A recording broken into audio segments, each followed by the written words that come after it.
El mundo de hoy nos ha enseñado que es necesario estar preparados para el cambio. El cambio es movimiento, el movimiento es vida. La vida es la que nos empuja hacia la excelencia. La excelencia en salud al servicio de la comunidad.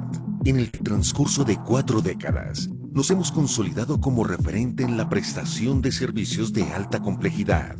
Para alcanzar nuestras metas, sustentamos nuestro trabajo en 4 pilares: la excelencia en la atención, la docencia, la investigación e innovación y la responsabilidad social. Como institución hospitalaria, nuestra vocación primordial es satisfacer las necesidades de nuestros usuarios bajo un modelo de atención humanizado, centrado en el paciente. Para hacer más eficiente nuestro compromiso, apostamos por una estrategia que nos permita atender a cada familia, desde cualquier lugar. Por eso implementamos una ruta que nos conduce por el camino de la investigación y la innovación en el campo de la ciencia médica. No le tememos a los retos que nos plantea el día a día en nuestra labor. Somos un hospital universitario, lo cual nos permite asegurar la continuidad de nuestra misión. Creemos en una formación académica humanizada, ética y científica, puesta al servicio de la comunidad. Estamos comprometidos con la responsabilidad social que tenemos con nuestro entorno inmediato. Por eso, desarrollamos diversos programas de atención para la población más vulnerable. Nuestra permanente búsqueda de la excelencia nos ha llevado a romper barreras en campos muy prometedores: la telemedicina y la atención a pacientes internacionales. Los tiempos cambian, el mundo se transforma. Estamos preparados para afrontar los nuevos retos. La innovación y la calidez humana hacen parte de nuestra existencia. Fundación Valle del Lili. Excelencia en salud al servicio de la comunidad.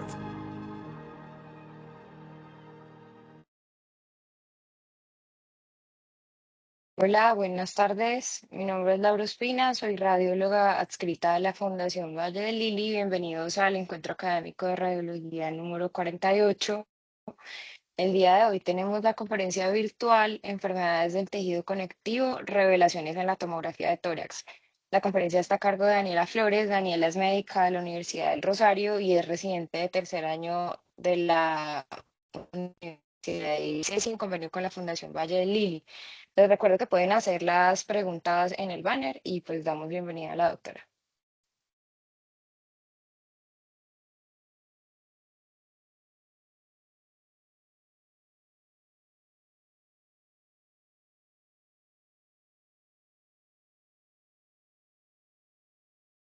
Bueno, buenas tardes a todos.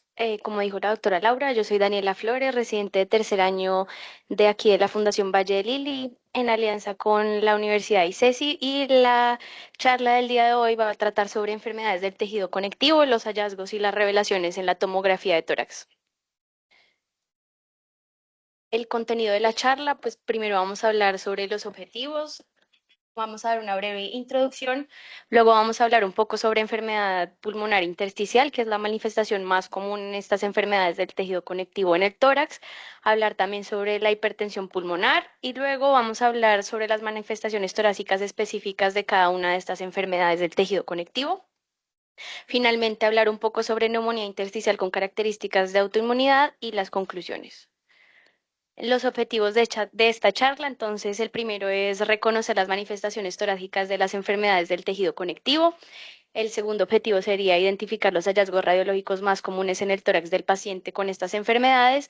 Y, por último, optimizar la interpretación de estos hallazgos para poder guiar a los clínicos en la toma de decisiones pertinentes a en estos pacientes. Entonces, el objetivo principal es responder a la pregunta de qué le tengo que buscar yo a mi paciente que tiene enfermedad autoinmune del tejido conectivo cuando le piden una tomografía de tórax.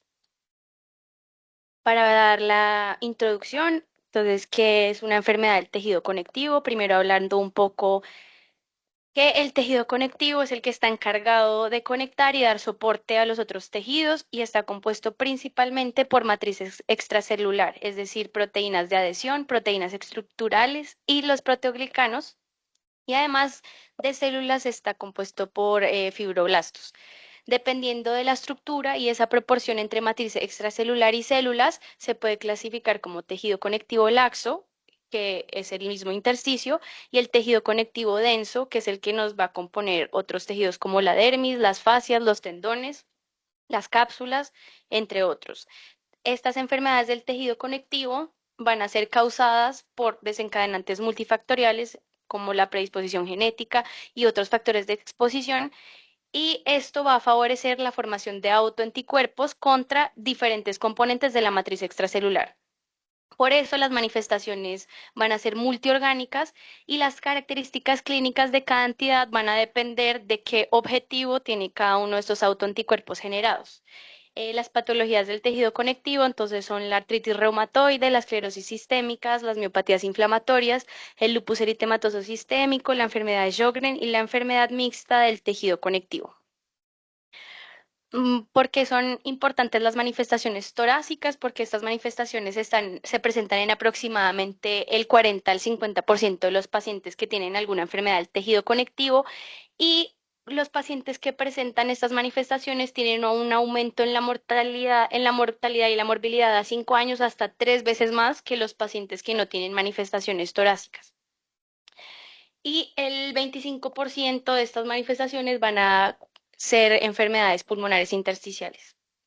La identificación temprana entonces de estas manifestaciones torácicas es crucial en estos pacientes para el pronóstico, pues por lo que aumentan la morbilidad y la mortalidad a 5 años. Porque el diagnóstico temprano pues es tan importante porque se puede iniciar una terapia inmunosupresora más temprano y eso va a mejorar la tasa de supervivencia a largo plazo de estos pacientes. ¿Cuál es el objetivo entonces de nosotros como radiólogos? El objetivo principal es que estar familiarizados con la constelación de hallazgos intra y extrapulmonares que sean sugestivos de autoinmunidad para que favorezcamos el diagnóstico temprano y el inicio del manejo farmacológico que va a impactar en el pronóstico de la enfermedad de los pacientes. Como estas son enfermedades tan complejas, el manejo de estos pacientes lo que requiere es una evaluación multidisciplinaria para optimizar tanto el proceso de diagnóstico como las estrategias de manejo. Y es importante que el radiólogo haga parte de estas juntas multidisciplinarias porque puede que algunas veces estos hallazgos imagenológicos de los que vamos a hablar el día de hoy puedan preceder a los síntomas y ser el radiólogo el primero en sugerir descartar autoinmunidad. Empezamos entonces hablando como de la manifestación más común en el tórax de estos pacientes, que es la enfermedad pulmonar intersticial. Vamos a hablar un poco de la fisiopatología y luego ya de los diferentes patrones de la neumonía intersticial usual, luego de los signos de autoinmunidad que están asociados a esa neumonía intersticial usual y que pues que nos sugieren que es de etiología autoinmune. Vamos a hablar de la neumonía intersticial no específica, de la neumonía en organización y la neumonía intersticial linfocítica. Para hablar de la fisiopatología, entonces el intersticio pulmonar es el que va a estar encargado de dar la estructura a los diferentes componentes del parénquima pulmonar, se va a encargar del balance hídrico dentro del pulmón, del reparo y la remodelación. Y está dividido en tres. Está el intersticio periférico.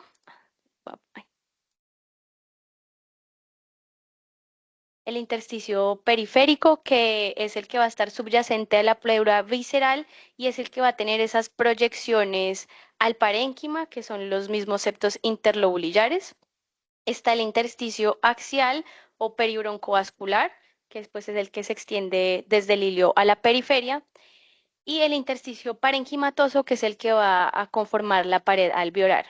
En el contexto de estas enfermedades autoinmunes, entonces lo que va a pasar es que va a haber esos autoanticuerpos que van a ir pues contra la matriz extracelular del intersticio y eso va a generar un estado proinflamatorio crónico tanto del intersticio como del espacio alveolar, y eso va generando microdaños epiteliales y activación de los fibroblastos, favoreciendo el aumento en la producción de proteínas de la matriz extracelular, generando un ambiente profibrótico que va a llevar progresivamente a la pérdida de la arquitectura pulmonar normal, eh, en, en donde el intersticio engrosado, pues en el intersticio engrosado va a aumentar ese espacio entre el capilar y el alveolo y eso va a entorpecer el intercambio gaseoso y que es lo que va a generar la sintomatología pues, del paciente. En cuanto a qué patrón se presenta más frecuentemente en cada una de estas patologías del tejido conectivo, les traigo este metaanálisis que incluyó 237 estudios. Es de la Sociedad Europea Respiratoria y lo que buscaban evaluar era la prevalencia de los diferentes patrones imagenológicos en estas enfermedades del tejido conectivo. Entonces, pues aquí podemos ver en la gráfica que hay, eh, pues en el lado izquierdo están representadas cada una de estas, una de estas enfermedades y luego pues está el diagrama de barras dependiendo de qué tan prevalente era cada patrón en estas patologías y vemos que en la artritis reumatoide el que predomina es la neumonía intersticial usual y ya en las otras patologías como la esclerosis sistémica, las miositis inflamatorias, el síndrome de Sjögren y la enfermedad mixta del tejido conectivo, el patrón que predomina es el de la neumonía intersticial no específica.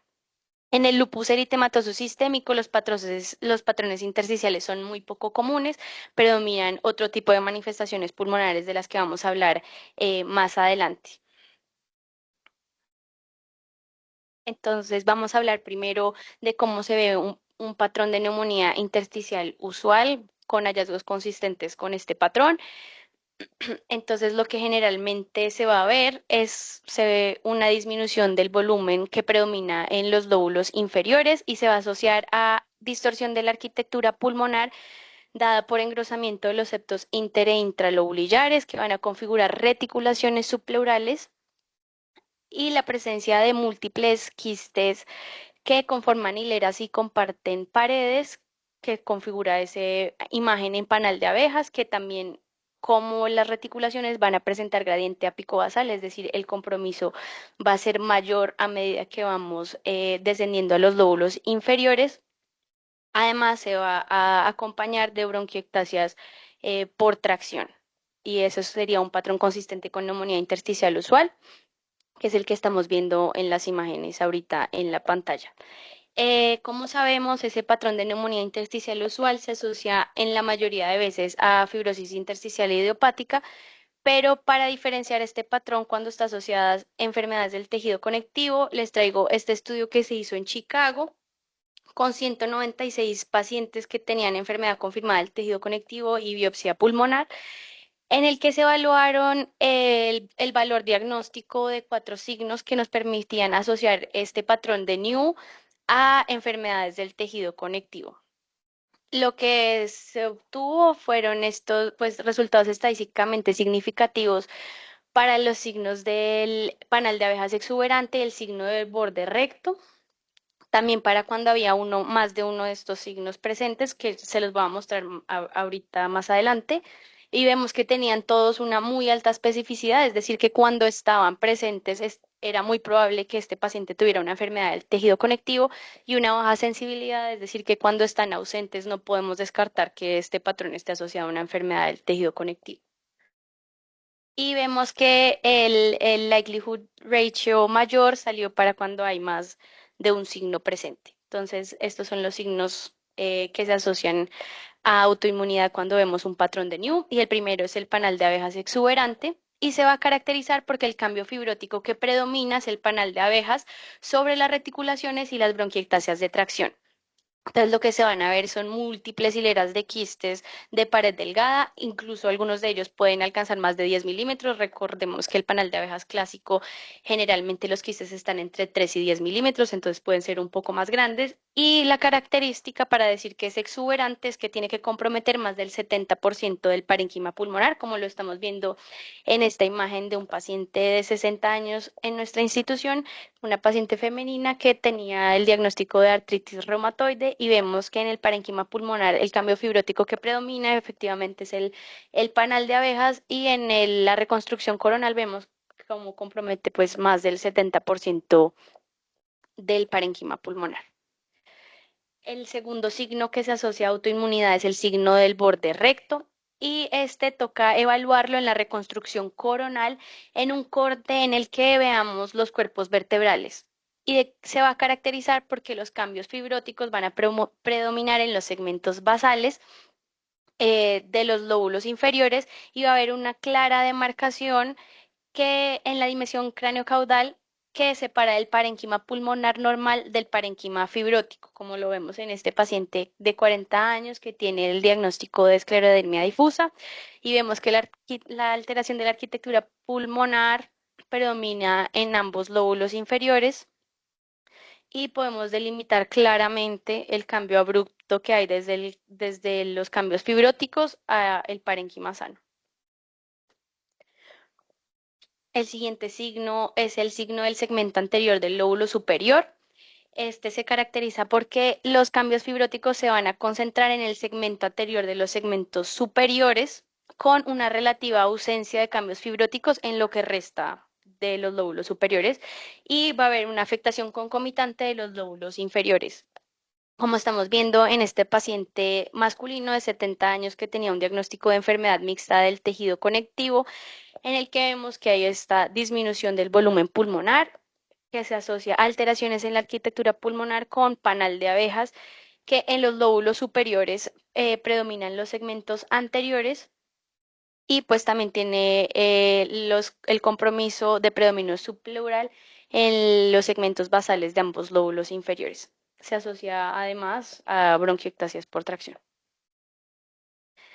Ese signo del segmento anterior del lóbulo superior evolucionó a llamarse el signo de las cuatro esquinas, siendo las esquinas anteriores cambios fibróticos en el parénquima anterolateral de los lóbulos superiores, que van a estar entre el arco aórtico y la carina.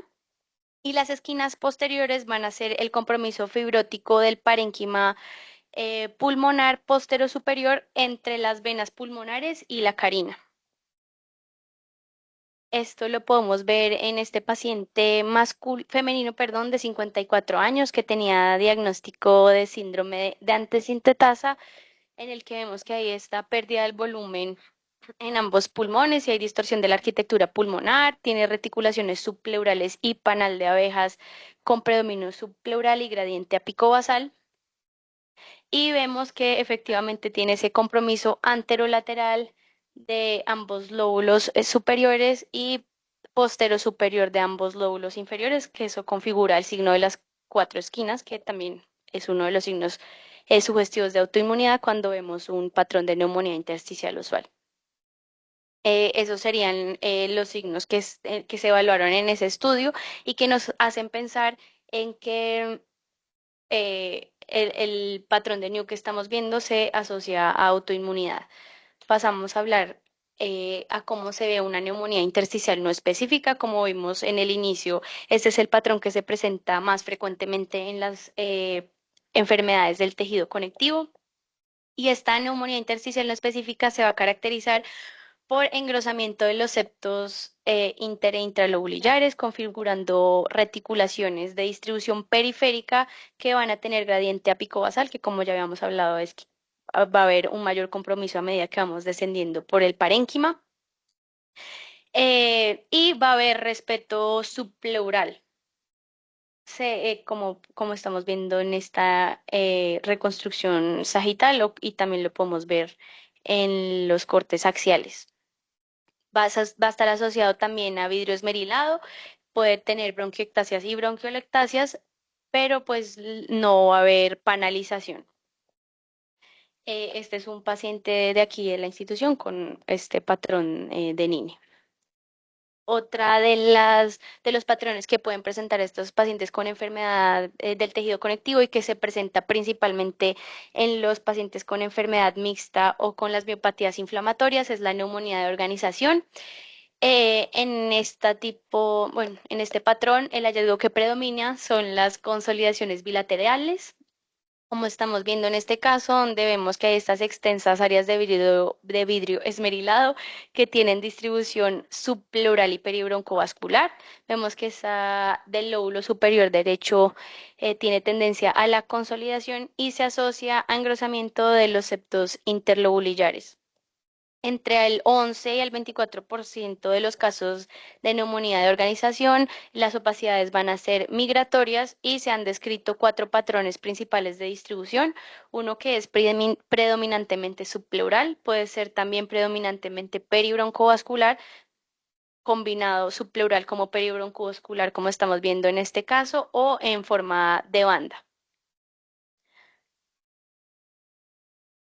Este es este mismo paciente, pero una reconstrucción coronal en el que vemos que efectivamente pues tiene tanto compromiso subpleural como peribroncovascular.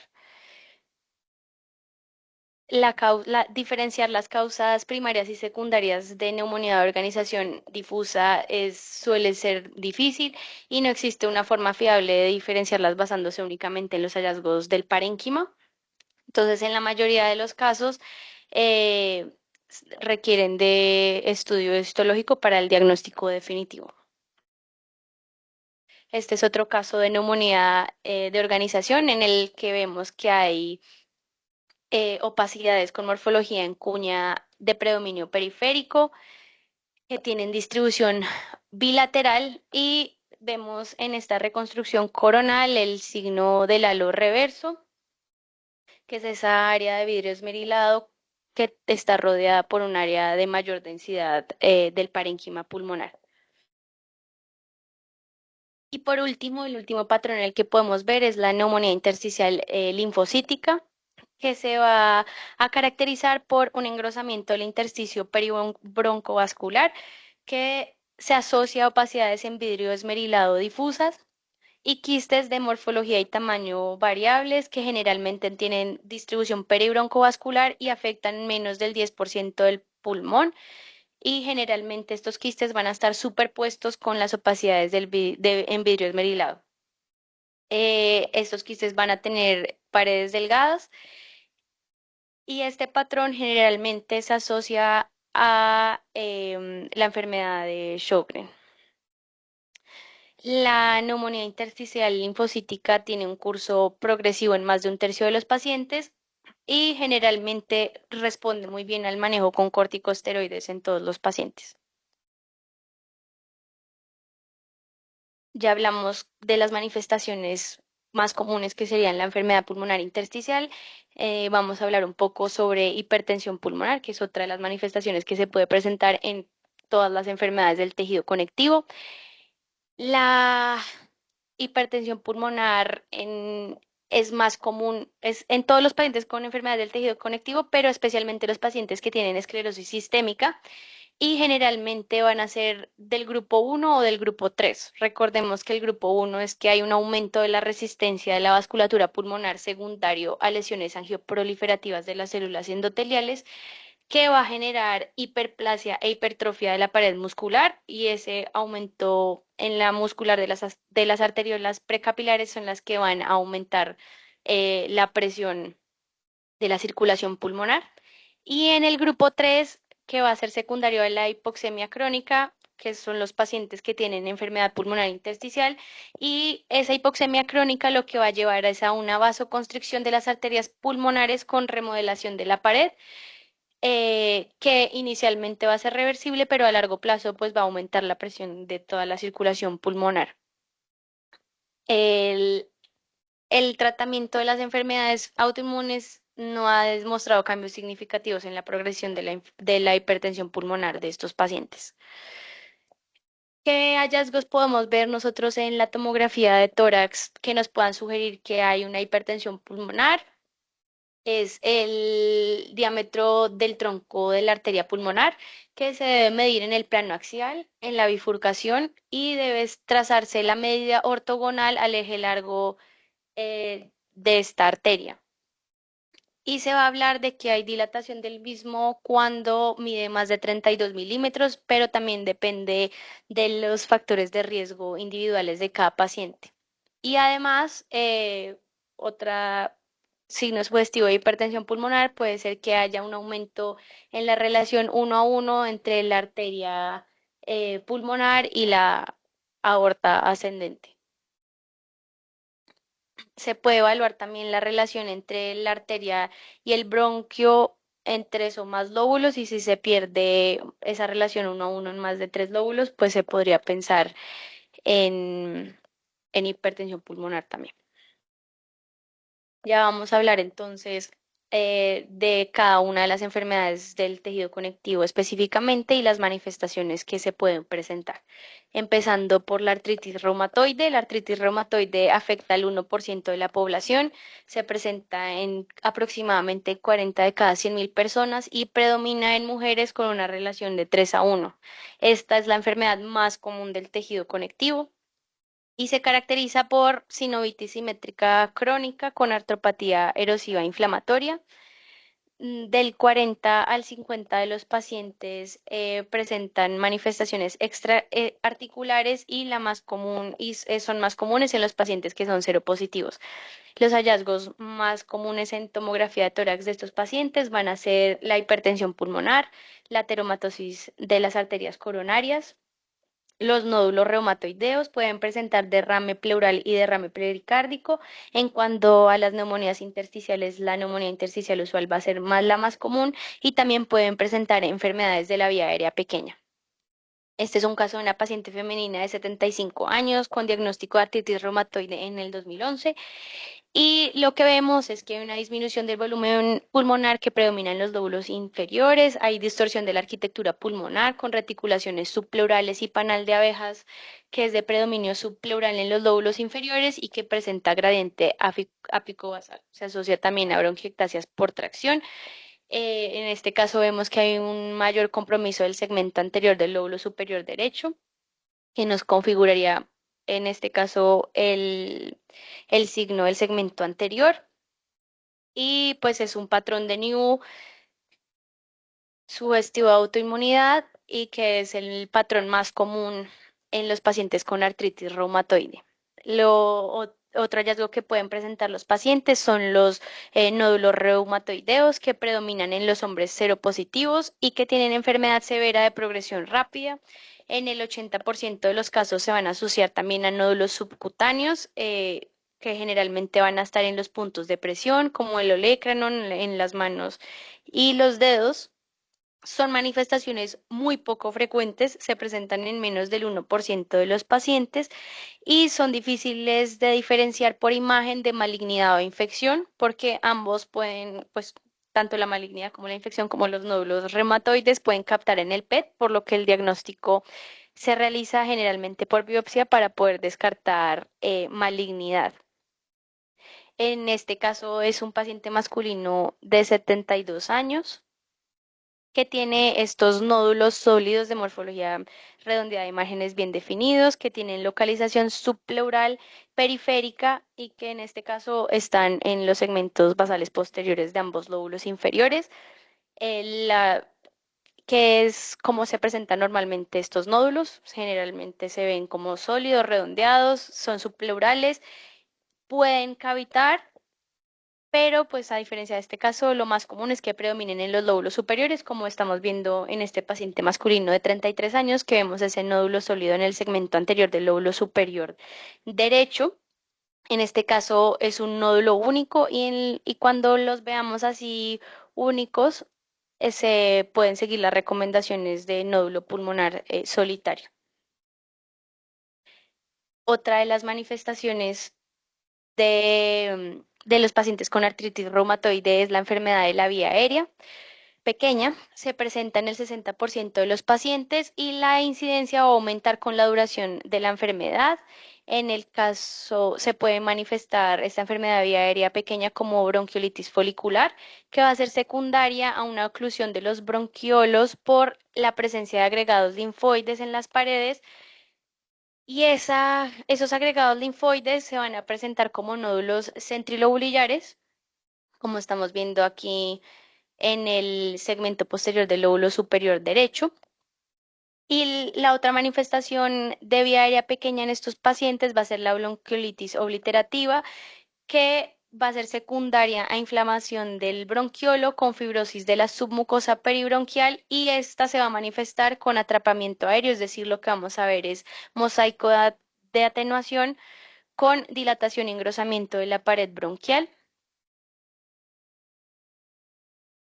en este caso de esta paciente femenina de 80 años, entonces lo que estamos viendo son estos micronódulos centrilobulillares, algunos de ellos con patrón en árbol de gemación que predomina en la periferia del segmento posterior del lóbulo superior derecho, que se asocia también a engrosamiento liso de las paredes bronquiales, a bronquiectasias cilíndricas y bronquiolectasias por tracción.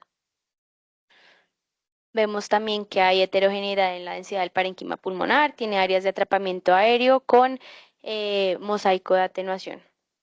En este contexto de que sabemos que es una paciente de con enfermedad del tejido conectivo y que tiene ausencia de síntomas infecciosos, pues podemos pensar que el diagnóstico sea una bronquiolitis folicular.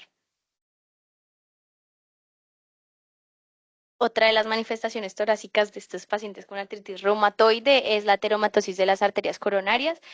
Eh, Se hizo un metaanálisis canadiense que reunió 24 estudios observacionales en el que evaluaron a 111.000 pacientes con artritis reumatoide y se concluyó que el riesgo de mortalidad por enfermedad ateromatósica cardíaca era 59% mayor en los pacientes que tenían artritis reumatoide versus en la población general. Estos pacientes van a tener una aterosclerosis prematura y extensa de las arterias coronarias con mayor carga de placas comparado con los pacientes sin artritis reumatoide. En este caso, pues este es un paciente que tenía el diagnóstico de artritis reumatoide y vemos que hay esas placas calcificadas dependientes de las paredes de los vasos coronarios, de la descendente anterior, la coronaria derecha y la circunfleja. Tienen los pacientes entonces con artritis reumatoide 50% más riesgo de presentar eventos cardiovasculares que la población normal.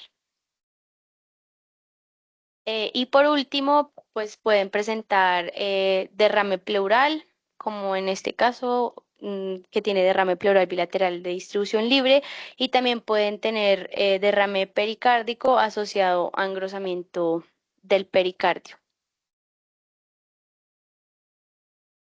Esos serán los hallazgos de los pacientes con artritis reumatoide. Entonces pasamos a hablar de la esclerosis sistémica. La esclerosis sistémica se caracteriza porque tiene una disfunción fibroblástica, va a haber una producción excesiva de componentes de la matriz extracelular que va a llevar a un daño microvascular y fibrosis progresiva.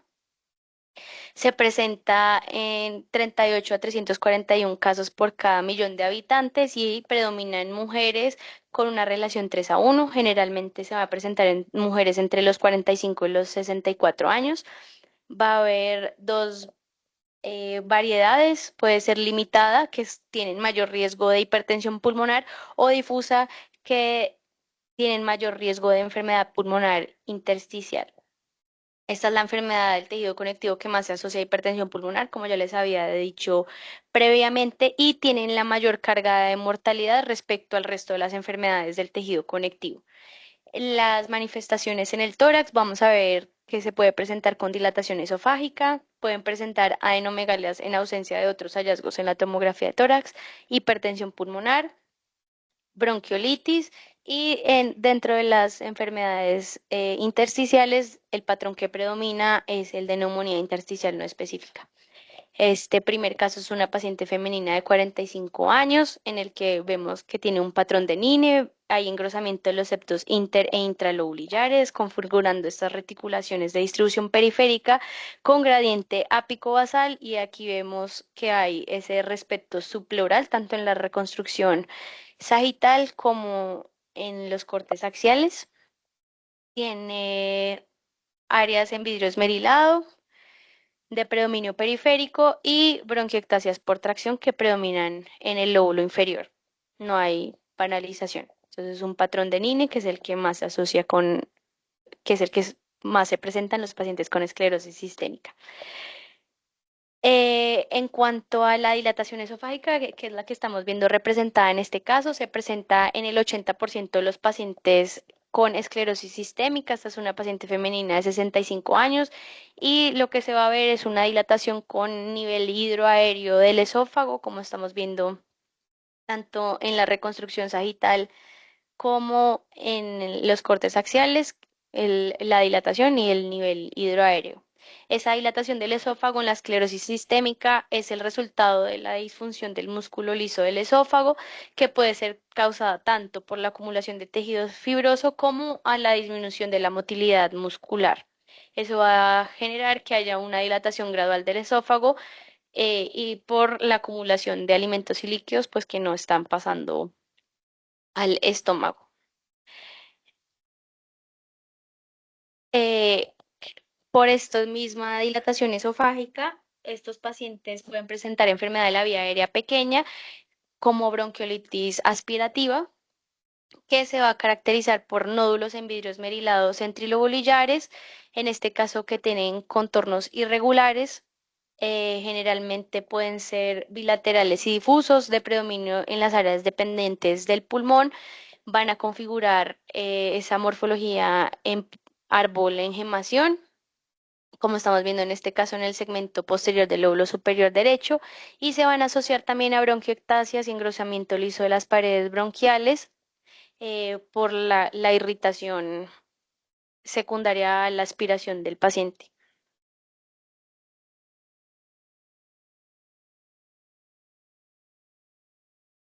También se pueden presentar eh, linfadenopatías mediastinales hasta en el 60% de los pacientes, es en ausencia de otros hallazgos pulmonares, como estamos viendo aquí en estas adenopatías, adenomegalias mediastinales subaórticas, en ausencia de hallazgos en el parenquima pulmonar, y generalmente cuando se les realiza biopsia a estos pacientes, lo que se va a ver es una hiperplasia folicular y plasmocitosis como cambios pues inflamatorios, eh, y esos serían los hallazgos que vemos en la esclerosis sistémica. Hablando sobre el lupus eritematoso sistémico, se presentan entre 20 y 150 casos por 100.000 habitantes. Es mucho más frecuente en mujeres que en hombres, con una relación 7:1. Esta enfermedad del tejido conectivo es secundaria a la formación de anticuerpos y la formación de inmunocomplejos que se van a depositar en los espacios subendoteliales y subepiteliales, desencadenando la actividad del complemento.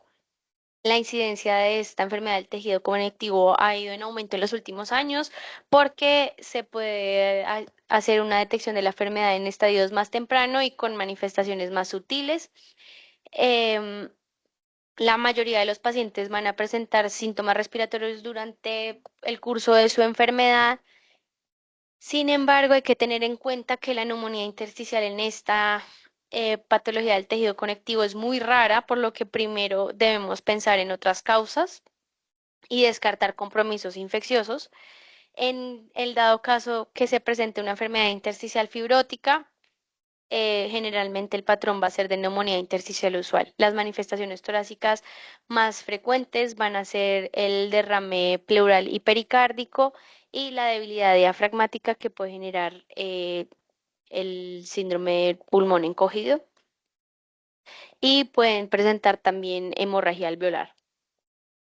Este es un paciente masculino de 23 años de nuestra institución en el que podemos ver el derrame pleural y pericárdico, que son las manifestaciones de serositis y las que más frecuentemente se presentan en estos pacientes con lupus.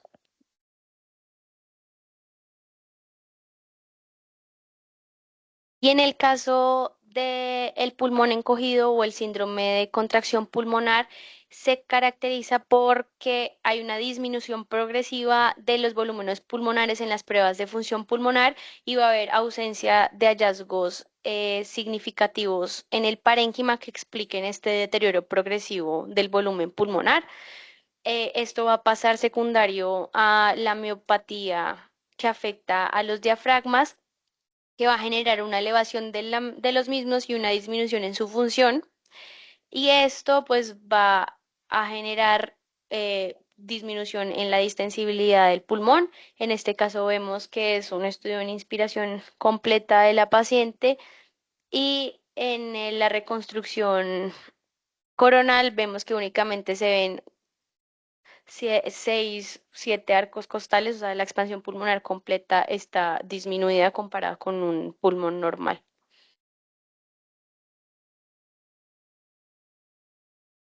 En cuanto a la hemorragia alveolar, es una complicación poco frecuente en el lupus eritematoso sistémico, pero es altamente mortal y por eso es importante reconocerla tempranamente. Este es un caso de una paciente femenina de 24 años con lupus eritematoso sistémico que se presentó a la institución con hemoptisis y tenía esas áreas de vidrio esmerilado difuso. Eh, en este caso, pues dada la clínica, el antecedente y los hallazgos, pues en lo primero que debemos pensar es en esa hemorragia alveolar. Se le hizo una broncoscopia flexible y con lavado broncoalveolar en el que en la citología se vieron pues los macrófagos cargados de hemosiderina. Eh, y ya este sería el caso de la hemorragia alveolar en el lupus eritematoso sistémico. Esta es esta misma paciente, pero la reconstrucción general, coronal, perdón, en donde vemos las áreas en vidrio esmerilado, algunas de ellas son confluentes entre sí, la distribución es predominantemente peribroncovascular, tiene respeto subpleural y se extienden de manera difusa por ambos parénquimas pulmonares. En cuanto al síndrome de Sjögren, es la enfermedad inflamatoria autoinmune de las glándulas exocrinas que va a ser secundario a infiltración linfocítica del parénquima por linfocitos CD4 que va a condicionar un aumento en la producción de citocinas. Puede estar asociado o no a otras enfermedades del tejido conectivo. Generalmente cuando está asociado a otra enfermedad, lo más común es que esté asociado a artritis reumatoide, pero también puede estar asociado a lupus eritematoso sistémico o a esclerosis sistémica. La prevalencia de esta enfermedad va a variar mucho dependiendo de los criterios de clasificación y la población que se examine, entonces pues no hay una prevalencia establecida. Pero se sabe que es mucho más común en mujeres que en hombres. En cuanto a los hallazgos en la tomografía de tórax, en el patrón más común de enfermedad intersticial va a ser el de neumonía intersticial usual. Pueden presentarse también con enfermedad de la vía aérea pequeña. Puede presentar también como otro patrón la neumonía intersticial linfocítica y se asocia también con el linfoma de células B. Este es un paciente masculino de 53 años que tiene diagnóstico de síndrome de Sjögren y en la tomografía de tórax vemos que hay engrosamiento de los septos inter e intralobulillares, configurando reticulaciones de distribución periférica que tienen ese gradiente apico-basal y respeto subpleural, que como ya hemos hablado en la charla, pues es el patrón de la neumonía intersticial no específica, que es la que también más se asocia al síndrome de Sjögren. Eh, Antes se consideraba que la neumonía intersticial linfoidea era la principal manifestación de esta enfermedad del colágeno, pero en realidad es la neumonía intersticial no específica. La intersticial linfocítica se presenta en alrededor del 17% de los casos, mientras que la neumonía intersticial no específica se presenta entre el 28 y el 61% de los casos. Estas manifestaciones pulmonares generalmente son tardías y cuando se presentan en estos pacientes se cuadruplica el riesgo de mortalidad versus a los que no tienen manifestaciones pulmonares a 10 años. En cuanto a la enfermedad de vía aérea pequeña, como en la artritis reumatoide, se puede presentar principalmente como bronquiolitis folicular. Entonces, lo que va a haber es esa oclusión de los bronquiolos por los agregados linfoides en las paredes y eso se va a manifestar como nódulos centrilobulillares que pueden configurar patrón en árbol de gemación y que generalmente van a ser periféricos y el mosaico de atenuación, como estamos viendo, bueno, en esta magnificación del segmento anterior del lóbulo superior derecho, en el que vemos esos micronódulos centrilobulillares de predominio periférico y que están configurando ese patrón en árbol de gemación. Se asocia además generalmente a engrosamiento liso de las paredes bronquiales y heterogeneidad en la densidad del parénquima por mosaico de atenuación. En los pacientes, pues hay que tener en cuenta también, pues que este estos hallazgos de bronquiolitis pues no están asociados únicamente a bronquiolitis folicular, entonces es muy importante tener en cuenta que el paciente tenga ausencia de síntomas infecciosos, que tenga pues el antecedente de enfermedad del tejido conectivo y pues ahí podríamos pensar que la causa de esta bronquiolitis sea folicular en los pacientes con enfermedades del tejido conectivo.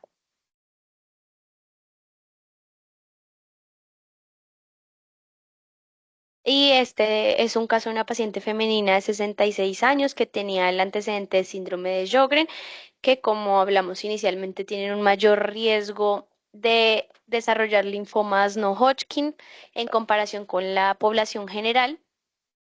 Eh, en la literatura, pues se habla de que el, el riesgo aumenta 4% versus la población general en los primeros 5 años después del diagnóstico de síndrome de Sjögren, 10% a los 15 años del diagnóstico y 18% a los 20 años. En esta paciente vemos que tiene ese conglomerado ganglionar que se extiende por las estaciones prevascular, paratraqueal alta y baja y paraórtica. Y era una paciente con síndrome de Sjögren, como ya les había dicho, y que se realizó biopsia de la lesión y demostró ser un linfoma difuso de células B. Vamos a hablar ahora de la polimiositis y la dermatomiositis, que se presenta en 13 por cada 100.000 habitantes. Es una miopatía, son miopatías, perdón, inmunomediadas. Y los hallazgos pulmonares son la manifestación no muscular más común, se presenta en el 30 al 66% de los pacientes y representan la mayor causa de morbimortalidad de esos pacientes. Es la única patología del tejido conectivo que se presenta en igual prevalencia tanto en hombres como en mujeres y los hallazgos en la tomografía de tórax que podemos encontrarnos en cuanto a la enfermedad intersticial es el patrón de neumonía intersticial no específica. Pueden presentar calcificaciones de los tejidos blandos, atrofia muscular y también pueden presentar patrón de neumonía en organización. Este primer paciente masculino de 23 años, pues tiene un patrón típico de NINE como el que hemos venido hablando en todas las patologías. Tiene reticulaciones subpleurales con reticulaciones periféricas con gradiente apicobasal y respeto subpleural. Generalmente estos pacientes con miopatías inflamatorias tienden a asociarse a a tener debilidad diafragmática y de la pared torácica por atrofia muscular con reemplazo graso. En este caso de este paciente, en la reconstrucción de tejidos blandos, vemos que tiene disminución en el volumen muscular de los serratos anteriores y de la musculatura paraespinal, pues es un paciente de 23 años y vemos que tiene bastante bajo el volumen muscular en comparación con otros pacientes de su misma edad. Y es secundario a su miopatía inflamatoria. ¿Qué otra cosa se puede presentar y que es muy común en los pacientes con miopatías inflamatorias? Es que exista un patrón combinado de neumonía intersticial no específica con neumonía de organización. Este patrón mixto generalmente va a sugerirnos que hay una miopatía inflamatoria. En este caso de este paciente, en los cortes superiores y medios, lo que se visualizan son esas áreas en vidrio esmerilado de distribución peribroncovascular y subpleural, y en los lóbulos inferiores lo que veíamos eran opacidades en vidrio esmerilado de predominio periférico y reticulaciones con respeto subpleural, que era más sugestivo de NINE. Se tomaron muestras histológicas de este paciente, tanto de los lóbulos superiores como de los inferiores, y se vio la presencia tanto de neumonía intersticial no específica como de neumonía en organización. Y posteriormente se le diagnosticó al paciente una polimiositis. En Estos casos, bueno, este es el mismo paciente, pero los cortes inferiores, como les había dicho, que tenía las reticulaciones periféricas con el respeto subpleural en los lóbulos inferiores. Y estas serían las calcificaciones de los tejidos blandos. Este es un paciente masculino de 27 años que tenía el diagnóstico de una miopatía inflamatoria. Entonces, lo que va a pasar en estos pacientes es que va a haber un depósito de sales de calcio insolubles en la piel y otros tejidos, que es una secuela debilitante de esta enfermedad. Se va a presentar en el 20 al 40% de los casos de los pacientes que tienen miopatías inflamatorias que se presentan tempranamente, o sea, en las eh, dermatomiositis juveniles, y es mucho menos prevalente en los pacientes adultos con estas enfermedades eh, del tejido conectivo. Las calcificaciones generalmente van a ser superficiales y se van a presentar como placas o nódulos pequeños que se pueden palpar en la superficie de la piel, pero pues puede también haber esas calcificaciones más profundas en el tejido celular subcutáneo y y también calcificaciones intramusculares que van a ser pues esos depósitos en la fascia, en la fascia. Y estas calcificaciones van a llevar a que haya una limitación en el movimiento de los grupos musculares afectados. Y pues este es un caso en el que lo vemos, todas esas extensas calcificaciones gruesas que comprometen los tejidos blandos, tanto el tejido celular subcutáneo como la fascia muscular de todo el miembro superior derecho y la región axilar.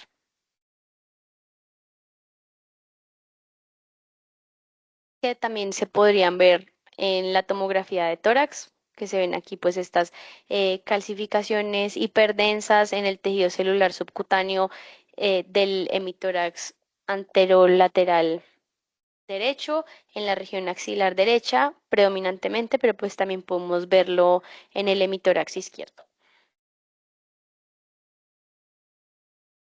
Enfermedad mixta del tejido conectivo, pues generalmente estos pacientes van a tener signos y síntomas combinados de esclerosis sistémica, miopatías inflamatorios y lupus eritematoso sistémico. Entonces podemos ver combinación de los hallazgos que vimos anteriormente en todos los pacientes. En los hallazgos pulmonares, lo que va a predominar es el patrón de neumonía intersticial no específica. Estos pacientes también se presentan frecuentemente con hipertensión pulmonar y pueden presentar serositis con derrame pleural y derrame pericárdico.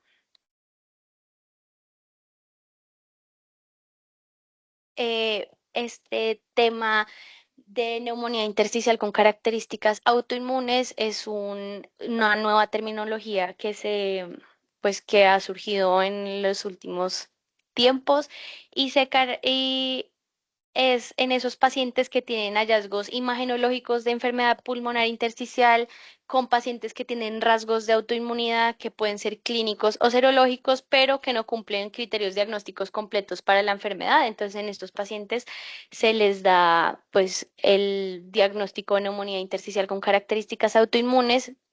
Y a estos pacientes, pues lo que se está buscando es hacerles un seguimiento estrecho para el momento, identificar tempranamente el momento en el que cumplan los criterios diagnósticos y se les puedan iniciar un manejo temprano que pueda favorecer a que haya una menor progresión de la sintomatología de su enfermedad.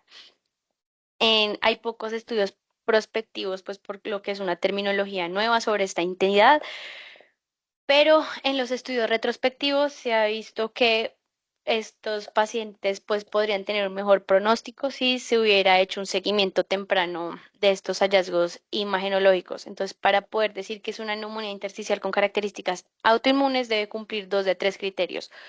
Los tres criterios son o el clínico, el serológico o el imagenológico. Entonces, si sería neumonía intersticial con características autoinmunes si cumple el criterio imagenológico y serológico o imagenológico y clínico. Em, el beneficio que se está buscando con unificar este término es que permita desarrollar estudios prospectivos para refinar los criterios diagnósticos y definir la implicación clínica a largo plazo y la historia natural de estos pacientes que tienen estas características imagenológicas de autoinmunidad y pues características clínicas o serológicas y ver pues cómo se beneficiarían del seguimiento, que debe incluir entonces nuestro reporte radiológico cuando nos enfrentamos a un paciente con enfermedades autoinmunes, hablar sobre las anormalidades pulmonares y parenquimatosas, reportar el diámetro de la arteria pulmonar, evaluar compromisos torácicos que surgieran enfermedad del tejido conectivo y otras complicaciones que nos podamos encontrar en la tomografía de tórax, como vimos en cada una de las patologías. Este es un resumen de lo que deberíamos buscar en cada uno pues, de los compartimentos en la tomografía de tórax. Entonces, en cuanto a lo vascular, buscar ateromatosis de las arterias coronarias y signos de hipertensión pulmonar. En el mediastino, evaluar si hay presencia de dilatación esofágica, si hay adenomegalias, si hay derrame pleural o pericárdico. En el parénquima pulmonar, evaluar las enfermedades pulmonares intersticiales, si hay enfermedad de vía aérea pequeña. Y en el caso de la artritis reumatoide, buscar los nódulos reumatoides. Y ya como otros hallazgos en la tomografía, buscar si hay compromiso articular, si hay calcificaciones subcutáneas o hay signos de disfunción del diafragma como disminución del volumen pulmonar. Por último, pues les dejo aquí las imágenes de las manifestaciones más comunes en cada una de las enfermedades del tejido conectivo. Entonces, pues con el objetivo de esta charla es conocer los hallazgos radiológicos más comunes en estos pacientes con enfermedades del tejido conectivo, haciendo énfasis en la importancia de la experiencia y el conocimiento del radiólogo para identificar los patrones específicos que puedan sugerir la presencia de una enfermedad autoinmune, porque una interpretación precisa puede influir significativamente en el manejo y en el pronóstico del paciente y es esencial para la evaluación multidisciplinaria y así optimizar el proceso diagnóstico y las estrategias de manejo de nuestros pacientes. Muchas gracias. Muchas gracias, Dani, a ti por la presentación. Excelente. Geraldine o Erika, ¿hay alguna pregunta? Es que no, en el chat no veo ninguna pregunta. No, doctora. Listo. Entonces, los invitamos a que se inscriban, por favor, al siguiente encuentro académico de radiología, que es el número 49. ¿Me podrían ayudar con la presentación de ese encuentro? Descifrando el enigma de la epilepsia, acercamiento multimodal por imágenes. Los invitamos a que se inscriban, ahí está publicado el QR. Muchas gracias y buenas noches.